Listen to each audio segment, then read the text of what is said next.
This is the Real Estate Investing 365 podcast, your go-to source for real estate investing strategies so you can start living the life you want and get where you want to go. With your host, Justin Hanna. What's up, everybody? Welcome back. Real Estate Investing 365. Today I got with me Xander. His name's Alexander, but he goes by Xander Cruz. He's from Baltimore, Maryland. He's got a company called what was it?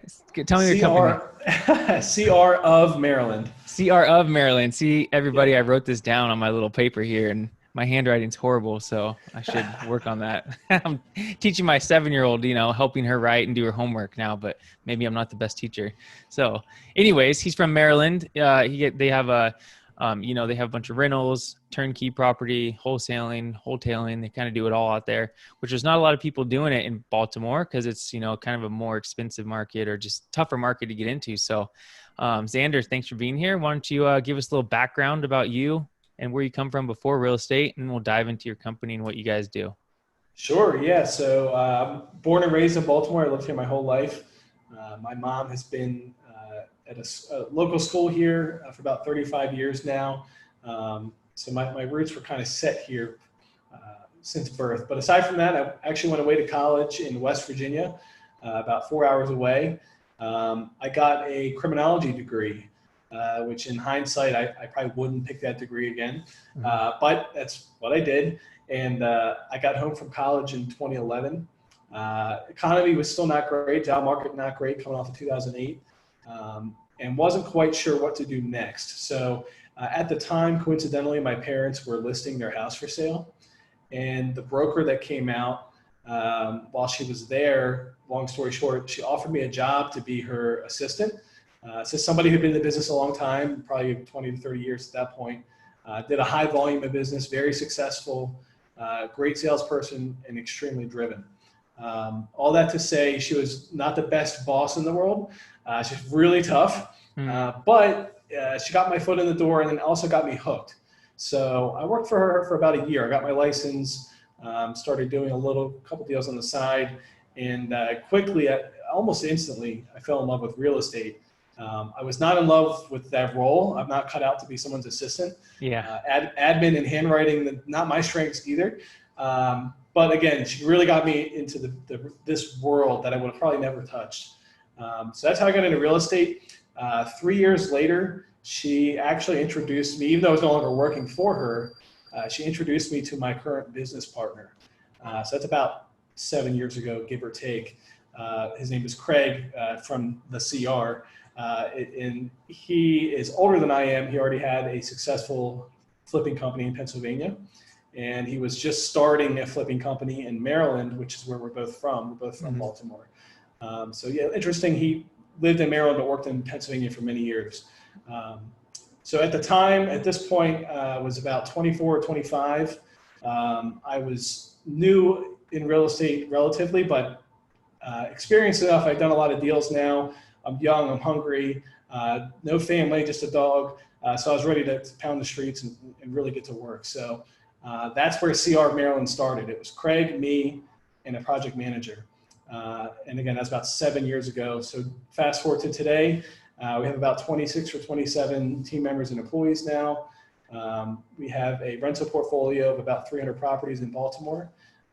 We will buy and renovate and sell over 120 turnkey properties in Baltimore this year. And then in addition to that, we've done a ton of flips. We still do some flips on wholesale. And we really kind of cover all those bases on the residential side of real estate. So that's my story in a nutshell. Sweet. Okay. So did you have any idea about real estate before that agent came and you looked at she was going to sell your parents' house? No, not much at all. I mean, I probably had seen like a TV show once, but no, I really had never even considered it. And I mean, that brings up so many topics in my head, but it's changed a bit over the years because these HGTV shows have really become more prevalent. But at that time, it wasn't that common for young people to be in the business. I mean, everybody that I was around in the office was 40, 50, 60 years old. I was the only young person there. So yeah, I wish there was a way that, and I think it has happened with podcasts and everything else, that young people get more drawn to real estate sooner. Mm-hmm. But yeah, I mean, it's changed my life, and I love it every day still. But that's probably what caught my eye when I first walked into that office, was even though it was older people, there's a lot of energy, and people are like flying around and the phone's ringing and people are running in and out of the office and screaming about issues. And I'm like, this is crazy. I kind of like it. It's like a Jerry Springer show. Yeah, that's but it's true. just exciting. I was really drawn in. So Right. yeah. Okay. So yeah, I remember back in 2011, you know, the listeners know, but you don't know, I just left my job and went real estate full time, and mostly in investing and rental properties I have and stuff. So, but back in 2011, I tried to leave my job back then, right? I had the same job, and Okay. I had kind of gotten real estate a little bit, and I thought about going the agent route. And at the time I lived in the Bay Area in California. And I look back and I'm like, man, I wish I would have just like done the agent thing, because if you get in California back then, 2011, I mean, it was booming it's still booming, right? It's been a whole 10 years of solid fire. You know what I mean? So I could have made a killing. So it was definitely a good time for you to get in, because when you get in at the bottom, it's like you can enjoy the ride up and learn as you're going up, as opposed to getting in right now. And it's like, well, we don't know what's going to happen. And you might be in at the top, and it's going to be a struggle for a little bit. So that's cool. That's good. Yeah, absolutely. Okay. So you did that. You got your agent license. You started, you were an assistant, didn't work out. You ended up starting your own, to do your own deals, right? You started selling houses and everything. Yeah, that was straight residential real estate at that point, just regular agent stuff. And in hindsight, I definitely wasn't nearly as passionate about, working with home buyers and sellers as I was when I got to the investment side. I'm like, this is gold. This is really what I'm passionate about. It's just much more tangible. I can see the results. I can feel the results, and of course the profit too, which is kind of like the whole point. But so, yeah, I was really, once I got into real estate and I figured out where my passion really was, it's definitely on the investment side of the business. Yeah, for sure. And I agree with you. Some people want to go the agent route. I was an agent for a short time, and I just didn't like, on the residential side anyways, like, you're dealing with emotions.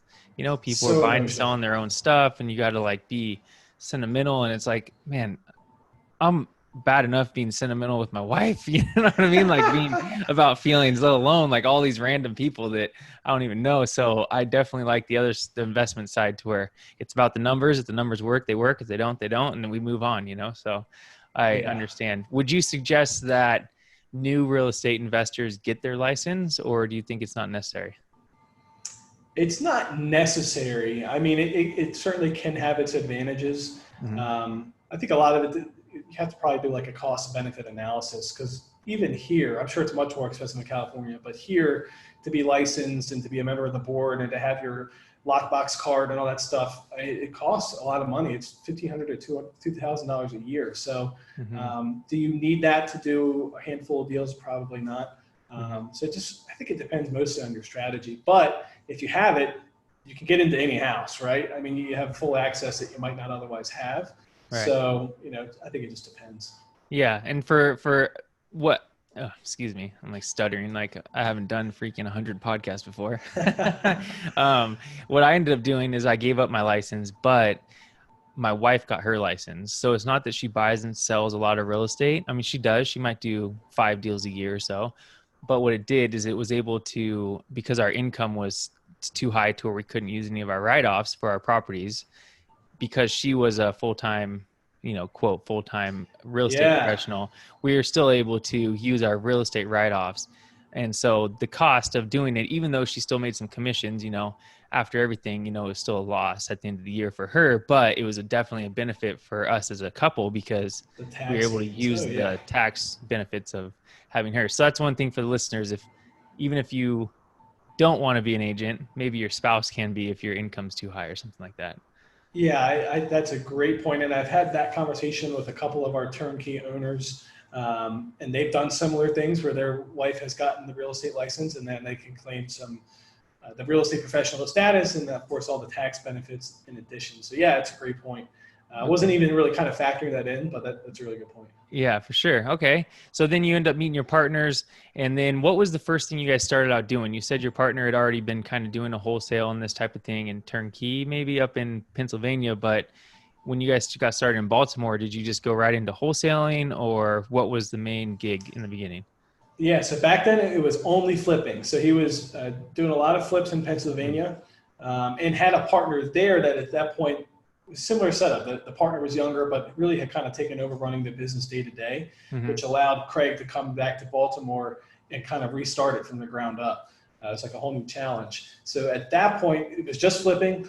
So we were literally pounding the streets, walking houses, estimating rehabs, figuring out what they're worth, and started buying and renovating properties to flip, to sell to regular homeowners. So the first year, don't quote me on the exact number, but let's say we did 20 in the first year. Okay. And then by the third year, we were doing about 100. Wow. And that's throughout Baltimore, and big price point between, on the low end, I'll say 150,000. And then on the very high end, the most expensive house we did was $1.5 million or $1.6 million, right in that range. Sweet. Which was a mega mansion here. In California, that's like a shack, but no, I'm just kidding. Some places, yeah, for sure. Yeah. But we did a really wide variety of homes. Okay. Which was very fun. Yeah. So did you guys have your own contractors, or you guys did the remodels yourself, or how did you guys find, well, let's walk through the process first, right? So sure, yeah. There's still flipping going on. A lot of people say that they might not be in flipping, but it's like, if you're in a market that has like a low days on market, low inventory, all that type of thing, if you can still get out there and get the houses off market, as long as your flipping is not going to be a 6-month flip, I would still say that sure. Don't bankrupt yourself, but it's still a viable option. So if somebody wants to do that, I guess the beginning of it is you have to know, what's the very first step? Do you have to find the deal first, find the contractor first, find the money first? What's your first step? Yeah, I guess I was going to say find the deal. You probably also want to have money at least relatively lined up. But to have a contractor in place before you have a deal kind of doesn't really make sense, because they're going to be staring at you like, okay, now what? So you got to find a deal. I mean, it's the hardest part, I would say, is finding a deal that makes sense and is viable. And I don't want to say safe, because everything's a risk. But it makes sense. It appears to be a deal. That's to me the first step. Once you have a deal, then you can figure out how you're going to fund it. Hopefully quickly. Hopefully you already had some people on the hook. And then from there, if you can pay for it and go through with it, then you can find a contractor or contractors depending on the setup. Okay. So, let's dive in on that, since that is the most important part, I feel, is like, if you get the deal, kind of like Brandon Turner in Bigger Pockets says a lot. He says, like, if you get the deal, like the money and the everything else will kind of fall into place, because people want to be part of good deals.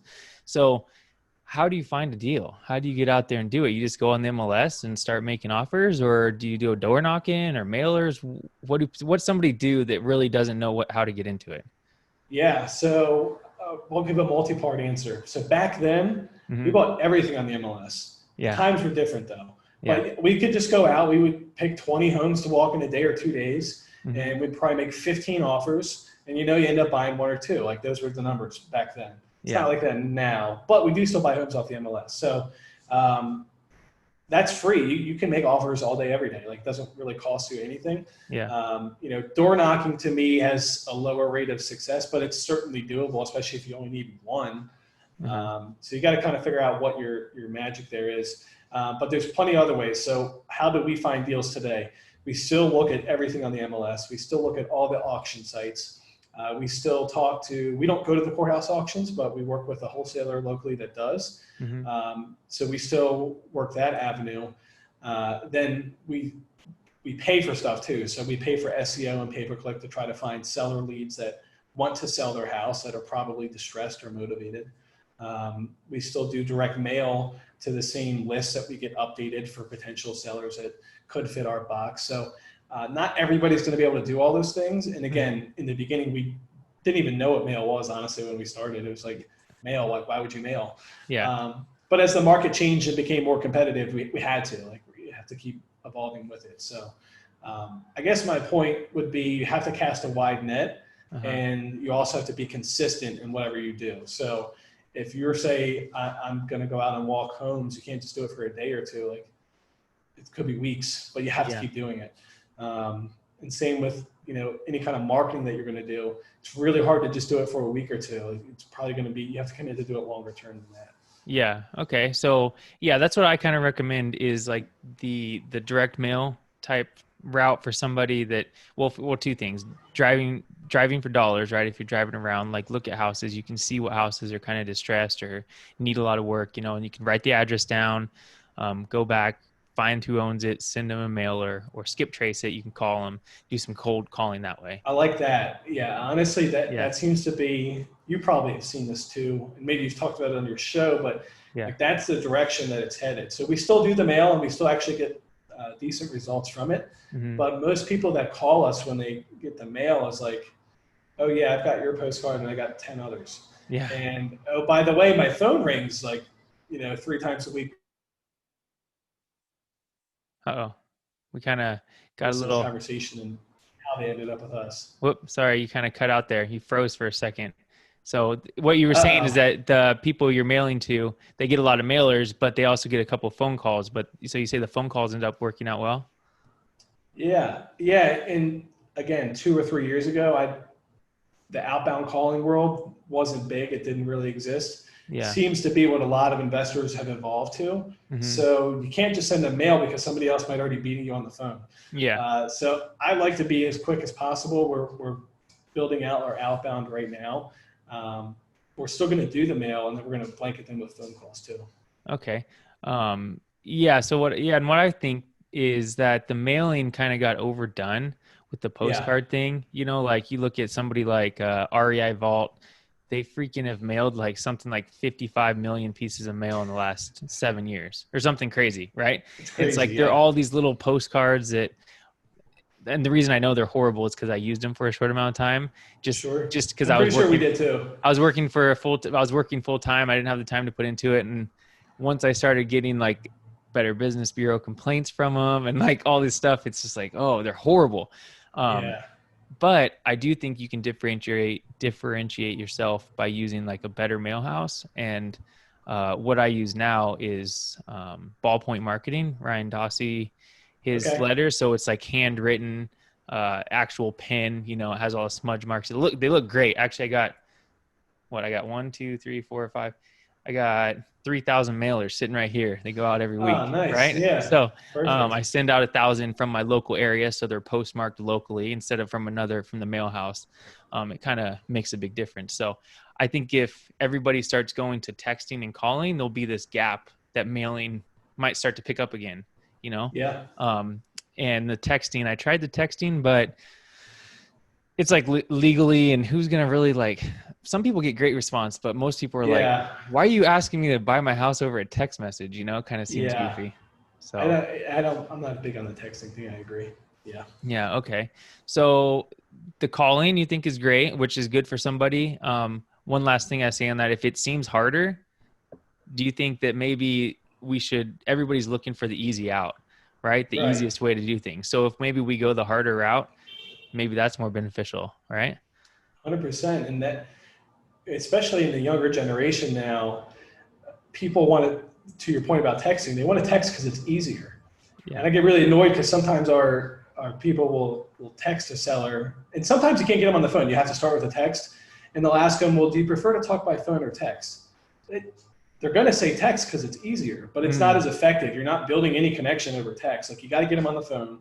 They got to hear your voice and know that you're real. And then when you're talking to them, that allows you to get more information from them, right? Because once they get started and they get going, they might say something or reveal motivation that they're never going to say through a text. Right. So our best chance is with them on the phone, but sometimes we have to get text to get them on the phone. So there's a balance there. I agree. Yeah, this morning I called 17 leads that I had. Some of them had texted and no responses, right? And I was just like, let me just call these people because it's like set up on an auto drip campaign in my CRM. And at first, they get on the phone, they're a little bit annoyed, but you can have a conversation to where you talk, respectfully, and you try to like make personal touches like, oh, I see your area code's this. I used to live there. I know somebody. Anyways, they'll end up opening up to you. And it's like, made 2 appointments off of those 17 and none of them were responding Perfect. to text. So Yeah. it definitely helps. You know what I mean? So, okay. So you guys send out the mailers, you guys start making some calls. You get an appointment, you go out there, you look at the house. Now, people, when they're looking at the houses, how do you guys run your numbers? Like, are you going off of like an ARV minus a percentage, like ARV times 75% minus repairs minus profit, or how does your metrics kind of work? Oh, it depends on a few different things. So I'll start with the way we do it now. Now, let's say that you work for me, you're my ISA, right? And you set 5 appointments today. Not for today, but could be for tomorrow, the next day, whatever. Just depending on the schedule. At the end of today, you and I are going to meet. We're going to go through those 5. So the first one, and again, part of this is just becoming experienced and knowing numbers and knowing values. So I know our market super well. So I can look at an address, and I might have to look at the map, and if I don't, I can say, or look at the map, I can say, okay, that's a $300,000 house renovated, right? And the first lead, they owe $230,000. They bought it 3 years ago. House is in immaculate condition. They just put a new roof on. And the value they're thinking is $280,000 to $290,000.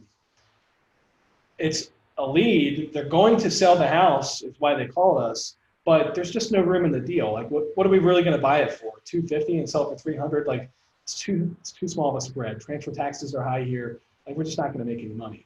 No reason to spend $250,000 on that house. Plus, why are they going to sell it for $250,000 when it's worth $280,000 to $290,000? Like, know what I mean? It's just not a good lead for acquisitions.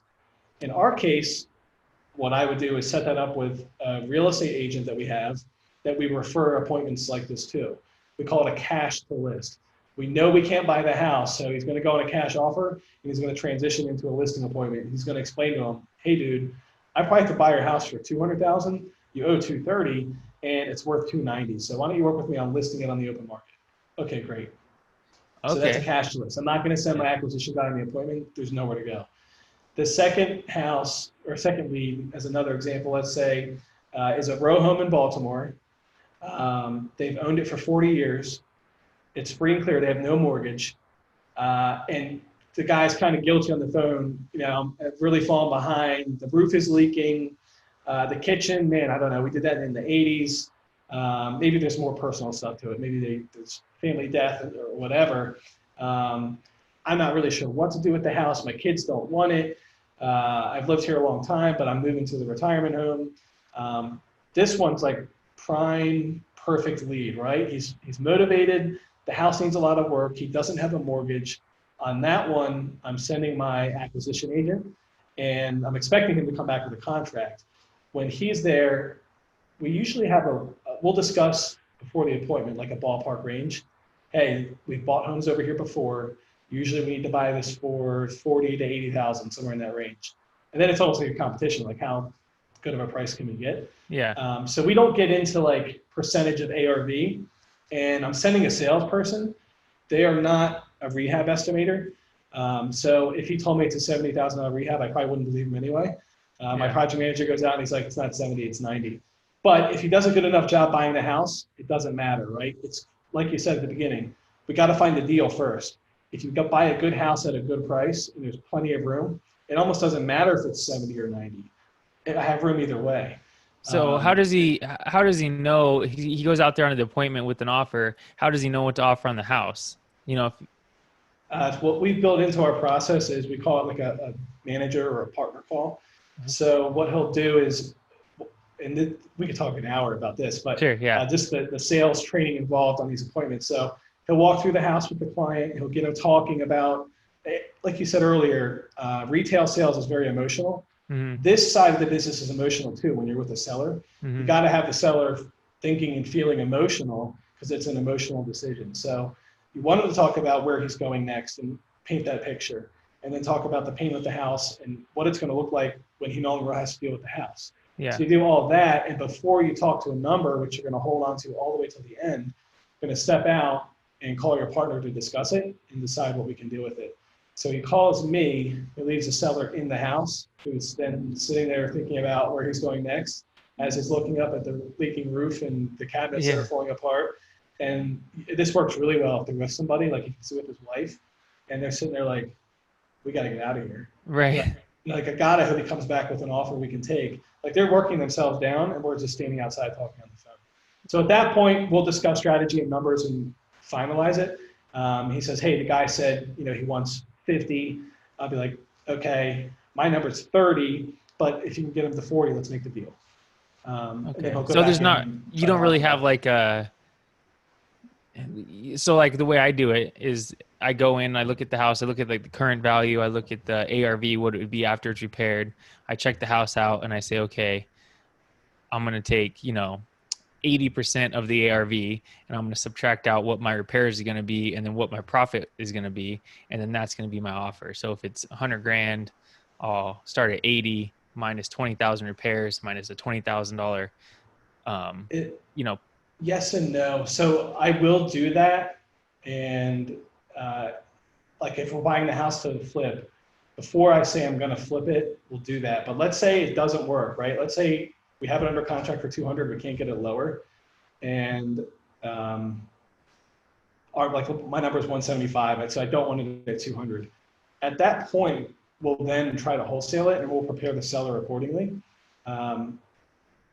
The market is so hot here with investor activity that, again, if it's still a deal, if there's good spread, obviously if it's 200 and it's worth 250, like there's no spread.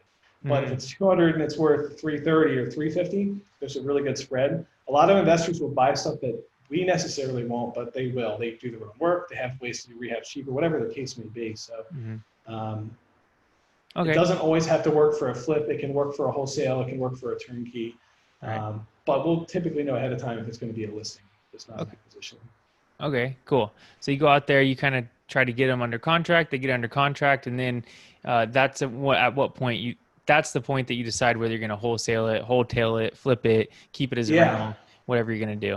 And I love that you said wholesale because that's become a really big part of our business. Actually, this year we did our biggest deal ever was a wholesale. So like a long-term contract, free and clear sellers. They were waiting to move into a retirement home. They were willing to take less. They just wanted to know that their house was sold. And then of course, like COVID hit, so their move got delayed by months. So finally, when we bought their house for $200,000, we turned around, put it on the market for $319, did nothing. Didn't even clean it. It was so clean already. Yeah. I had multiple offers and it sold for like $340. So that's awesome. It was like a killer deal, which does not happen that often. But sometimes you don't have to reinvent the wheel. Like we could have remodeled the kitchen and the bathroom and ended up spending a lot of money, but we didn't need to. We got it.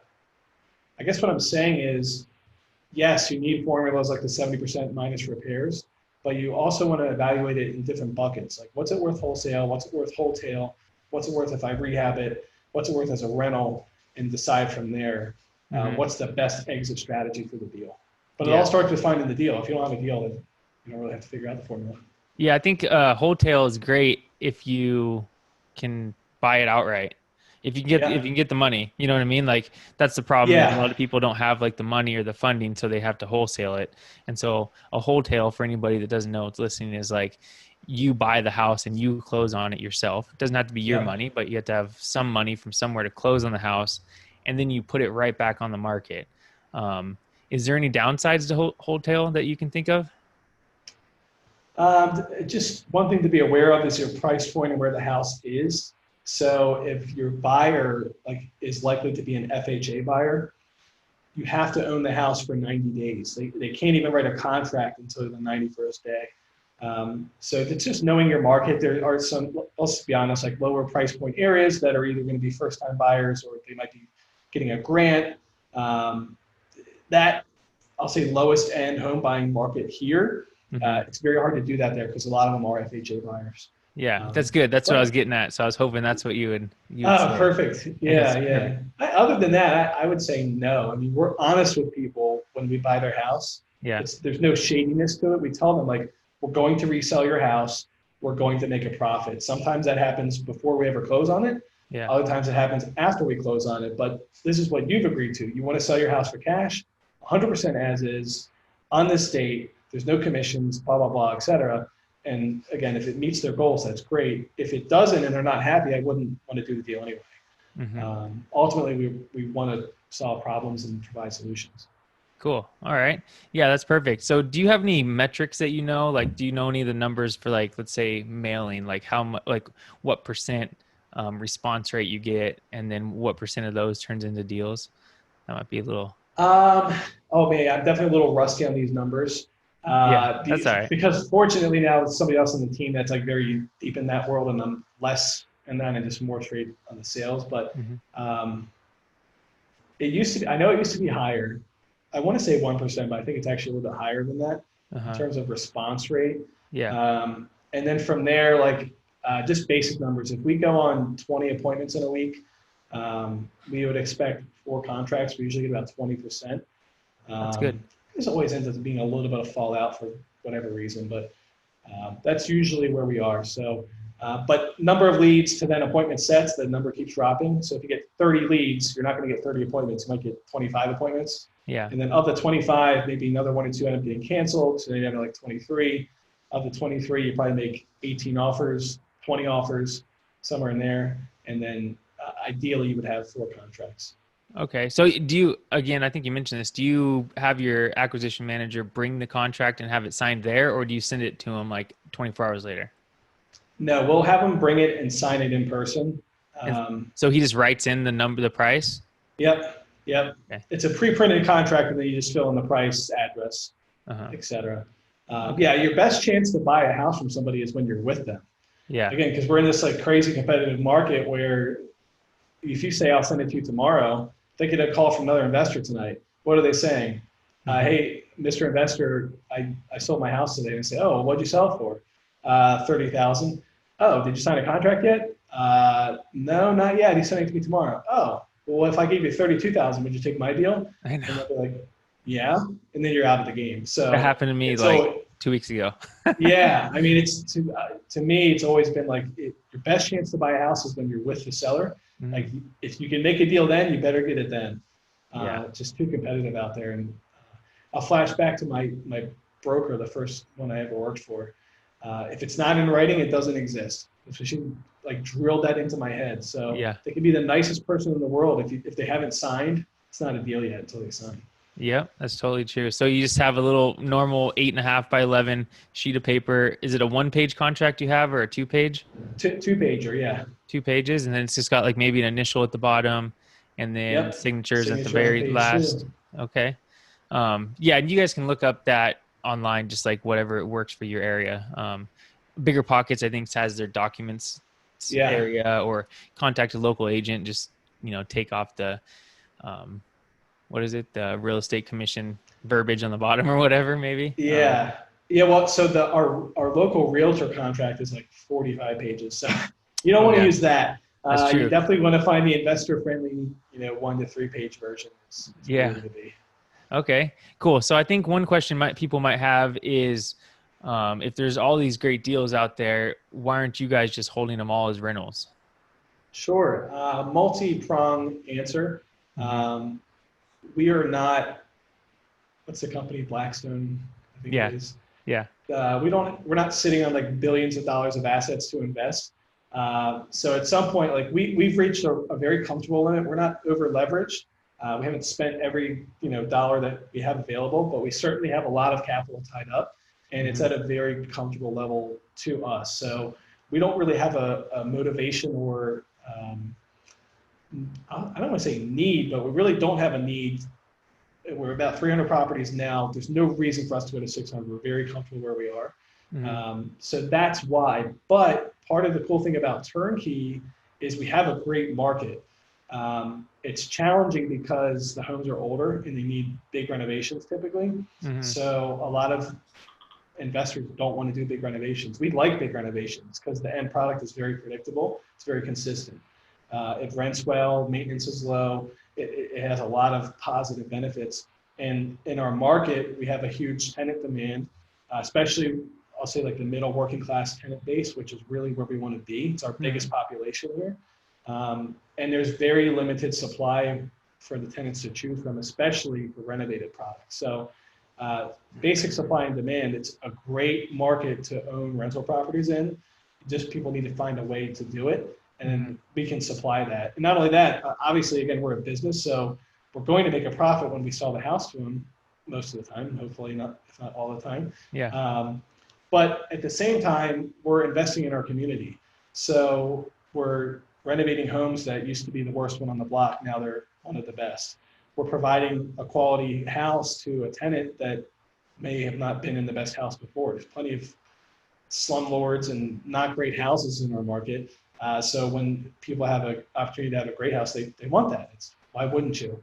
And then on top of that, we get to provide an opportunity to investors from all over the country and locally that otherwise might not have the ability or the time to find a deal, renovate it, rent it, etc. The people that live in California, it's hard to buy rentals there, right? Yeah. If they can buy a fully renovated rental with us for $170,000 and it's rented from day one and it's professionally managed for the life of the property, it's a good deal. It makes sense. Yeah. So we found a really big demand for that because there's so many people that want to get into investing, but they work full time and they have a family and they live in an expensive area and they just kind of get stuck. Like, I have capital, I just don't know how to use it. Yeah, for sure. So we see that a lot, and it's worked really well. So that's why we love this model, because again, it impacts locally, it benefits a lot of people, and then on top of that, we can share our market and have people invest from other areas into our market. It's just a win for everybody. So we really, really like it. Do you guys manage the property yourselves, or do you have a management company that you work with? Nope, it's just us. Okay. Not me, but Yeah. again, I'm not the paperwork details guy. Yeah. But no, so as we built our rental portfolio, I'll go with personal backstory. So Craig is my partner. Brock is our third partner. Brock is also Craig's son. So if you can picture 5 years ago, Craig and I are wheeling and dealing, buying and flipping homes all over the place. And next thing you know, we're buying rentals. And we're very similar. We're very fast moving. We like making deals. It's fun to buy rental properties. It was even fun renting them. I was renting them at first. But then you realize, like, okay, I need to have this registration. I need to have this certification. There's so much paperwork and process to it. And we're like, oh man, like we're about to dig ourselves a hole. So Brock was living in Miami. He went to school in Miami and was working down there. We recruited him back to come work with us. And he was the original property manager. Now he runs operations for our whole company. And so he built a property management department originally to service our homes. And now we just keep expanding it as we add more turnkey properties. So, okay. Yeah, we got really lucky that he's awesome at operations, because that's not what we were good at or into. But because of that, property management is really strong. It's all systematized. It's incredibly organized. It's very responsive. And again, you add to it, all the properties we do are fully renovated by us. Just the consistency across the board has worked really well for the rental returns. Yeah, no, that's awesome. And that's one thing I've mentioned it before on the show, but there's so much like vertical integration in real estate, so if you get started even as an agent, then you can bring on selling rental properties, buying rental properties, flipping properties, start a construction company. You can start a property management company. There's like so many avenues that you can just start making that tree grow. And as long as you know how to like build a business and put the right team members in place, I mean, there's really no stopping you. You can have freaking $10 million a year in income if you want, if you build it the right way, so. And even if you don't know how to build a business, there are so many people inside of this world that do and are willing to help. You don't have to reinvent the wheel. Like, it's already there. You just need to find the right people and talk to them and understand what they've done and then implement it or tweak it or whatever you need to do. So for sure. It's awesome stuff. So what is your guys' like average return on the turnkey properties? Do they meet like a 1% rule, or give people like, what is the return? 10% return? What do they average? Yeah. So in terms of the 1% rule, we're at like 0.94. So we're very, very close. Dang, that's good, yeah. And that's after renovations? Yeah. That's when people are buying a house from us. Let's say it's going to be, our price points are between 140 and 200. So if you're buying a 170 house, it probably rents for $1,650. Like, it's right there.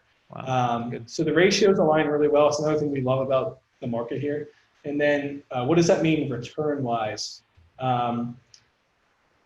We look at cash on cash return. Most people that we work with are using conventional financing. So 20% down, they finance 80% the fixed rate mortgage.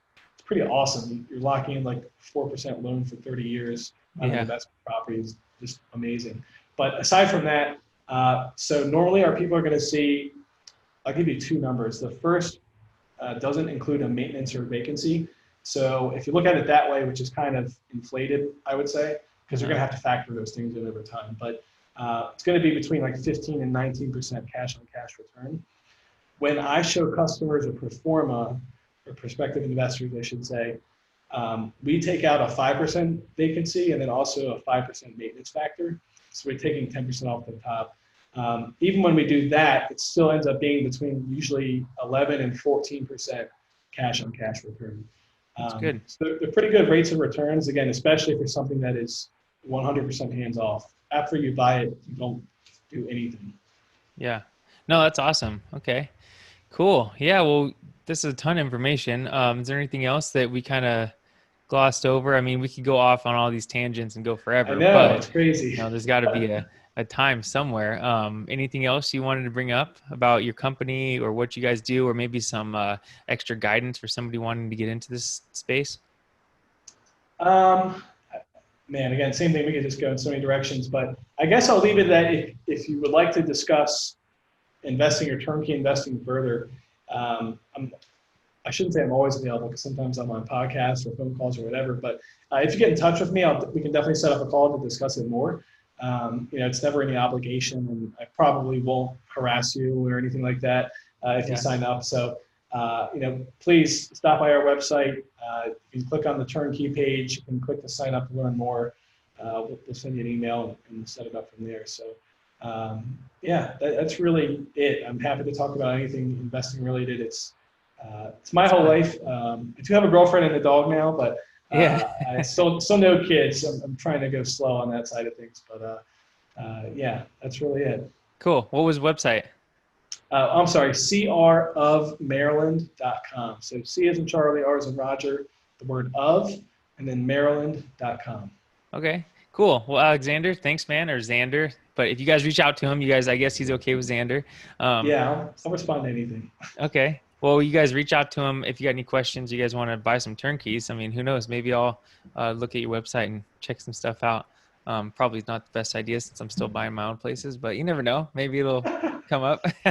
Yeah, we can probably bounce some ideas off each other. So happy to do that. Right on. Well, Xander, thanks, man. I appreciate it. You have a good afternoon and take care. Make some money. Thanks, Justin. You too.